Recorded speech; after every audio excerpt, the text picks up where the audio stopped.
अस्सलाम वालेकुम स्टूडेंट्स, मैं हूं अब्दुल कुद्दूस बेग, आपका फिजिक्स टीचर। स्टूडेंट्स, आज हम डिस्कस करेंगे फर्स्ट ईयर चैप्टर नंबर 1 के न्यूमेरिकल नंबर 5 को। तो स्टार्ट करते हैं आज के लेक्चर को, जिसके लिए हम चलते हैं व्हाइट बोर्ड की तरफ। स्टूडेंट्स, न्यूमेरिकल नंबर 1.5 की स्टेटमेंट आप देख सकते हैं, which states that find the value of G and its uncertainty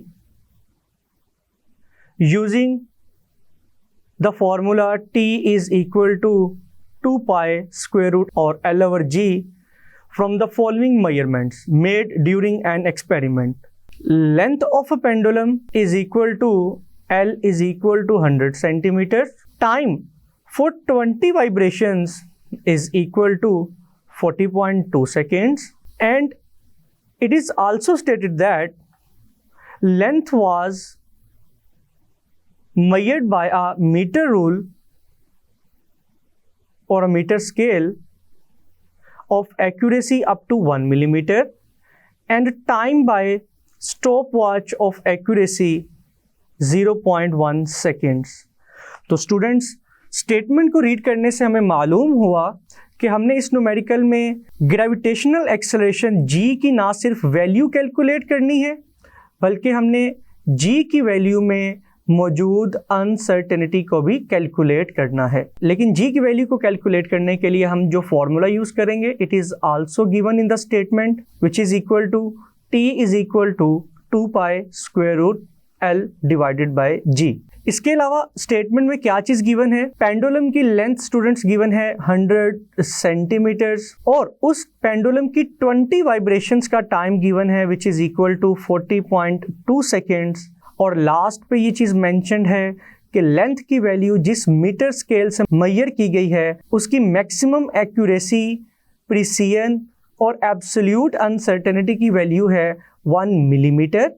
और टाइम को मेजर करने के लिए जो स्टॉप वॉच यूज की गई है, उसकी एक्यूरेसी की वैल्यू है 0.1 सेकेंड्स। तो स्टूडेंट्स, प्रॉब्लम को स्टार्ट करने से पहले हम स्टेटमेंट में दिए हुए डाटा को लिखेंगे। What important data is given. तो स्टूडेंट्स, आप देख सकते हैं कि length of the pendulum is given,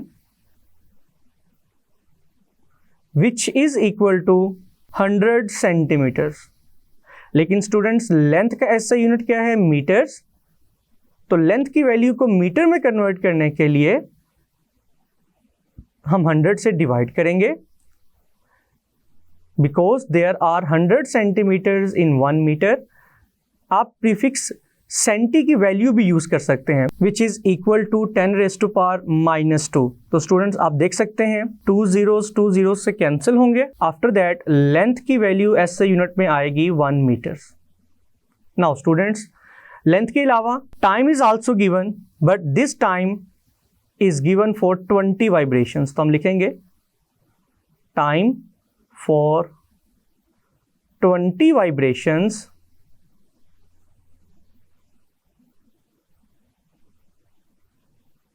is equal to small t.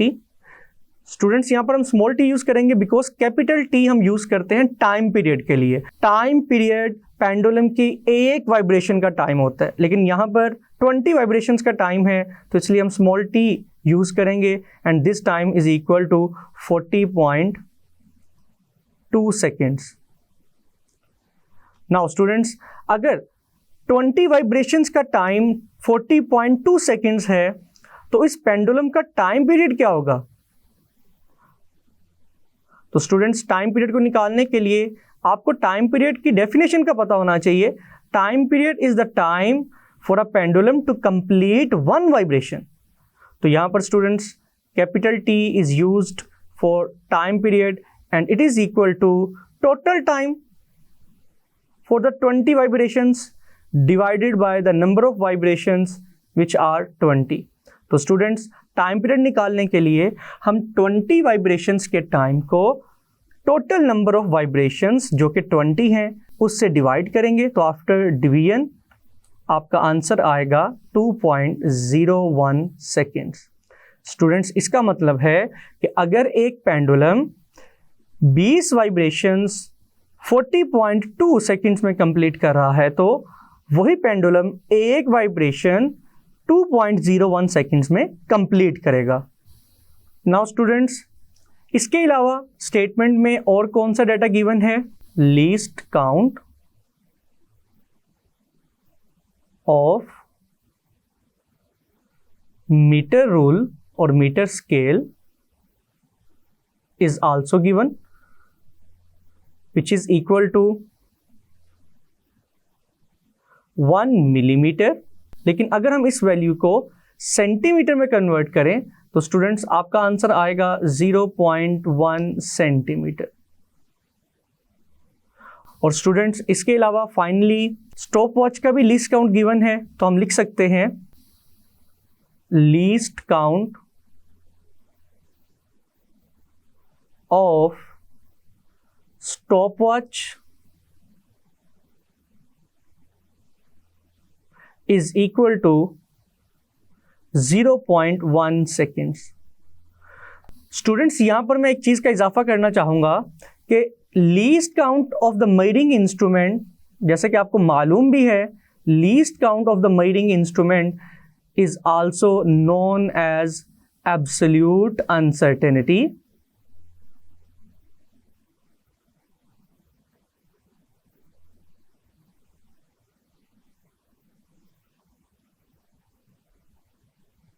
और प्रिसिजन कि लीस्ट काउंट को हम एब्सोल्यूट अनसर्टेनिटी भी कह सकते हैं और प्रिसिजन भी कह सकते हैं। स्टूडेंट्स, ये दो नाम भी आपने याद रखने हैं। नाउ स्टूडेंट्स, डाटा लिखने के बाद अब हम देखेंगे कि इस न्यूमेरिकल में हमने किन वैल्यूज को कैलकुलेट करना है। Then our next heading will be to find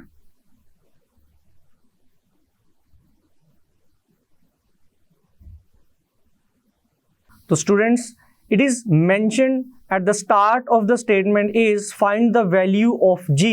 G is acceleration due to gravity।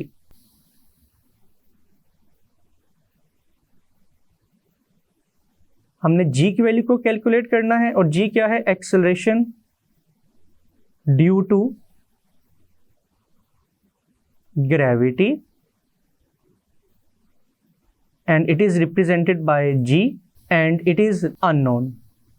और स्टूडेंट्स, इसके अलावा हमने g की वैल्यू को कैलकुलेट करने के बाद g की वैल्यू में मौजूद अनसर्टेनिटी को भी कैलकुलेट करना है। तो value of uncertainty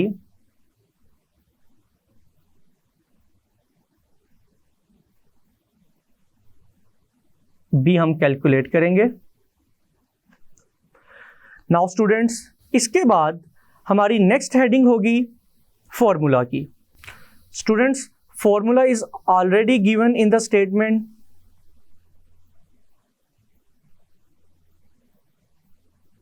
and that is T is equal to 2 pi square root L divided by G। लेकिन स्टूडेंट्स, इस फॉर्मूला में हमने g की वैल्यू को कैलकुलेट करना है, तो सबसे पहले हम g को सब्जेक्ट ऑफ द फॉर्मूला बनाएंगे। मींस दैट हम g को इक्वल के एक तरफ सेपरेट कर लेंगे। उसके बाद हम उस फॉर्मूला में गिवन वैल्यूज को पुट करेंगे। तो स्टूडेंट्स, जैसा कि आप देख सकते हैं g is inside the square root, तो स्क्वायर रूट को रिमूव करने के लिए हम दोनों तरफ स्क्वायर लेंगे by taking square on both sides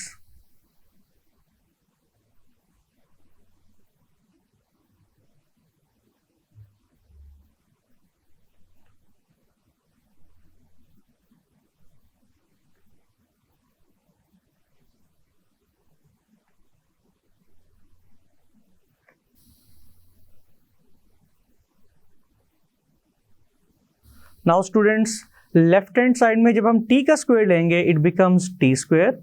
right hand side में स्क्वायर 2 पे भी अप्लाई होगा, पाई पे भी अप्लाई होगा और स्क्वायर रूट पे भी अप्लाई होगा। तो 2 का स्क्वायर स्टूडेंट्स क्या होगा? 4, पाई का square pi square, but square square root से क्या होगा? कैंसिल, और अंदर वाली वैल्यूज एज इट इज रहेंगी।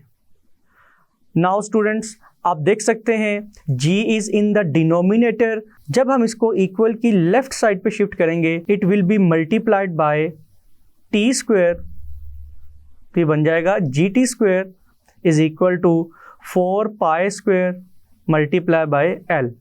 Now students left hand side में मौजूद टी स्क्वायर को जब हम राइट हैंड साइड में शिफ्ट करेंगे तो T square 4 pi square L के डिनोमिनेटर में आएगा। Students, this is the final formula which we will use to calculate the value of g। तो हम इसको इक्वेशन 1 का नाम दे सकते हैं। Now students, फॉर्मूला लिखने के बाद, फॉर्मूला डिराइव करने के बाद अब हम लेंथ की और टाइम पीरियड की वैल्यूज को इक्वेशन 1 में पुट करेंगे और हमारी नेक्स्ट हेडिंग होगी सॉल्यूशन की।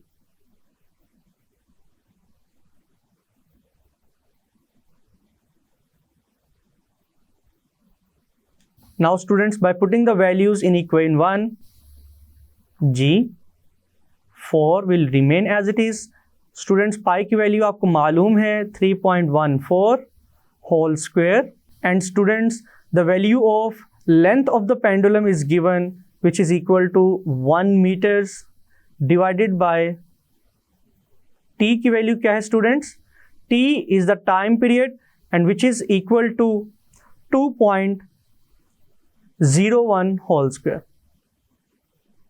नाउ स्टूडेंट्स अगर हम स्टेप बाय स्टेप इसको सॉल्व करें तो अगर हम न्यूमरेटर में तमाम वैल्यूज को सॉल्व करें जिसमें सबसे पहले हम 3.14 का स्क्वायर फाइंड करेंगे, देन इसको 4 से मल्टीप्लाई करेंगे और 1 से मल्टीप्लाई करेंगे तो ओवरऑल न्यूमरेटर की वैल्यू आएगी 39.4384।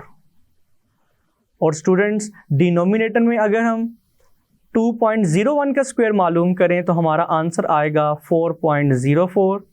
और अगर इन दोनों वैल्यूज़ को डिवाइड किया जाए तो स्टूडेंट्स g की वैल्यू आएगी 9.761980,198 मीटर पर second square.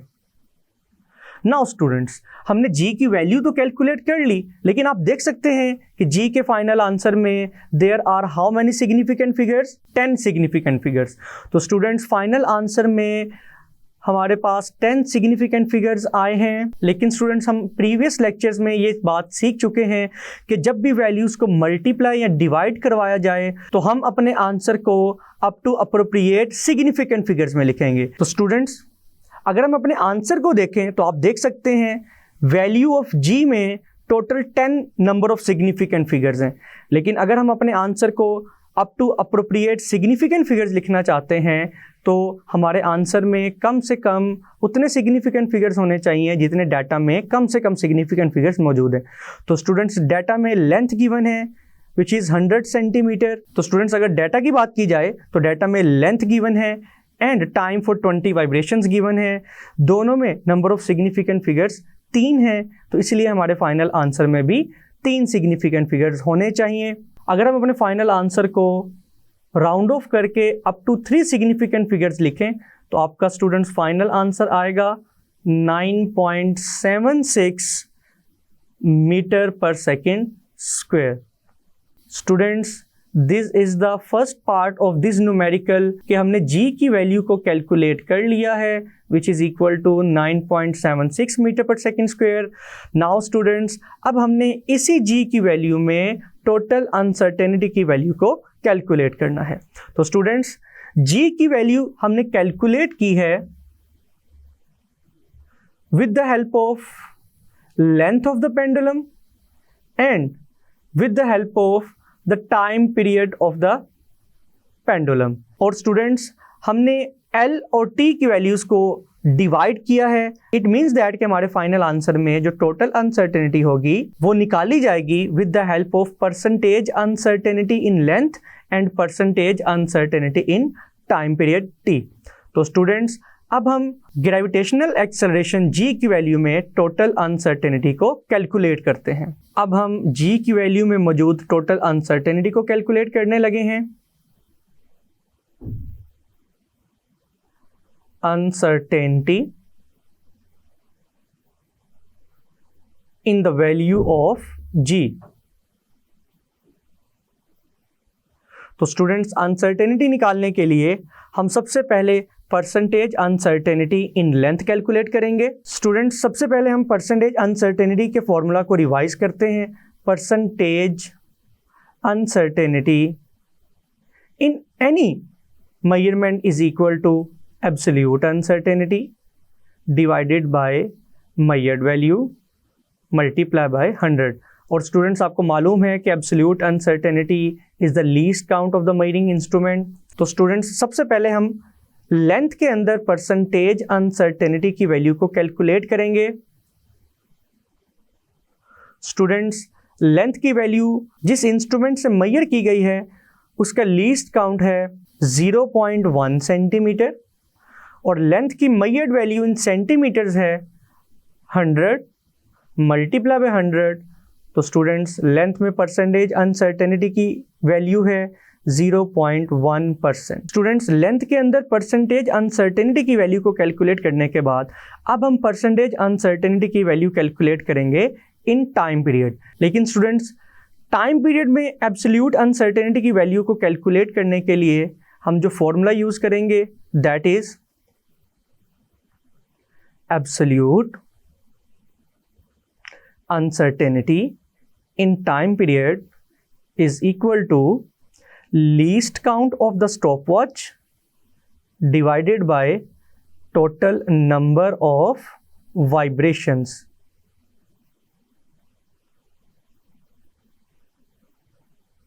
Students, time period के केस में स्टॉपवॉच का लीस्ट काउंट एब्सोल्यूट अनसर्टेनिटी के इक्वल नहीं होगा, बल्कि एब्सोल्यूट अनसर्टेनिटी की वैल्यू को कैलकुलेट करने के लिए हम स्टॉपवॉच के लीस्ट काउंट को टोटल नंबर ऑफ वाइब्रेशन से डिवाइड करेंगे।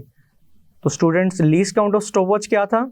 0.1 divided by total number of vibrations थी 20। तो स्टूडेंट्स, 0.1 डिवाइडेड बाय 20 का आंसर आएगा 0.005 seconds। Now students, this value is the absolute uncertainty in time period। तो स्टूडेंट्स, अब हम निकालेंगे percentage uncertainty in time period. It will be equal to absolute uncertainty जो भी हमने कैलकुलेट की है 0.005 divided by measured value of the time period which is equal to 2.01 multiply by 100। तो स्टूडेंट्स, आपका फाइनल आंसर आएगा 0.25%। नाउ स्टूडेंट्स, हमने length के अंदर भी परसेंटेज अनसर्टेनिटी की वैल्यू को कैलकुलेट कर लिया, टाइम पीरियड के अंदर भी परसेंटेज अनसर्टेनिटी की वैल्यू को कैलकुलेट कर लिया। नाउ जी के अंदर टोटल परसेंटेज अनसर्टेनिटी किसके इक्वल होगी, उसके लिए हम एक फॉर्मूला लिखेंगे। Now total percentage uncertainty in G will be equal to percentage uncertainty in length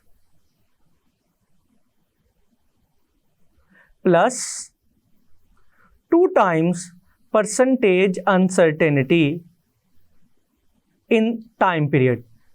Because students, ये चीज़ हम सीख चुके हैं कि जब हम वैल्यूज़ को मल्टीप्लाई करवाते हैं तो आंसर में टोटल परसेंटेज अनसर्टेनिटी मल्टीप्लाई करवाई जाने वाली वैल्यूज़ की टोटल परसेंटेज अनसर्टेनिटी को ऐड करके निकाली जाएगी। लेकिन स्टूडेंट्स, अगर किसी वैल्यू की पावर और एक्सपोनेंट हो तो स्टूडेंट्स हम उस वैल्यू की परसेंटेज अनसर्टेनिटी को उस एक्सपोनेंट से मल्टीप्लाई करवाते हैं। तो स्टूडेंट्स, इस न्यूमेरिकल में फॉर्मूला में हमने लेंथ और टाइम पीरियड को डिवाइड किया था, दैट्स वाई हम दोनों की परसेंटेज अनसर्टेनिटीज़ को ऐड करेंगे, लेकिन हम टाइम पीरियड की परसेंटेज अनसर्टेनिटी की वैल्यू को 2 से मल्टीप्लाई इसलिए करवा रहे हैं कि आप फॉर्मूला से देख सकते हैं कि टाइम पीरियड का स्क्वायर फाइंड किया गया है। तो दैट्स वाई t की पावर 2 होने की वजह से हम परसेंटेज अनसर्टेनिटी को 2 से मल्टीप्लाई करेंगे। तो स्टूडेंट्स, अगर हम वैल्यूज़ को इक्वेशन 2 में पुट करें तो हमारा रिजल्ट आएगा percentage uncertainty in the value of g is equal to percentage uncertainty in length जो कि 0.1% है plus 2 times percentage uncertainty in time period which is equal to 0.25%। Students, जब हम इन वैल्यूज़ को कैलकुलेट करेंगे तो हमारा फाइनल रिजल्ट आएगा 0.6%। तो स्टूडेंट्स, g की परसेंटेज अनसर्टेनिटी निकालने के बाद हम g के रिजल्ट को लिख सकते हैं, the value of g is equal to 9.76 metre पर second square with percentage uncertainty of 0.6%। लेकिन स्टूडेंट्स, हम अपने फाइनल रिजल्ट को हमेशा प्रिसिजन और एब्सोल्यूट अनसर्टेनिटी की फॉर्म में लिखते हैं। तो अगेन, अगर हम परसेंटेज अनसर्टेनिटी से एब्सोल्यूट अनसर्टेनिटी की वैल्यू कैलकुलेट करना चाहते हैं तो हम अगेन इस फॉर्मूला को यूज़ करेंगे, percentage uncertainty is equal to absolute uncertainty divided by measured value multiply by 100। तो स्टूडेंट्स, परसेंटेज अनसर्टेनिटी की वैल्यू को हमने कैलकुलेट किया है 0.6 is equal to absolute uncertainty की वैल्यू अननोन है but measured value of g is 9.76 multiply by 100। तो students, 9.76 0.6 से मल्टीप्लाई होगा और 100 इन दोनों वैल्यूज से डिवाइड होगा। After solving these values, absolute uncertainty का आंसर आएगा 0.06। Now students, finally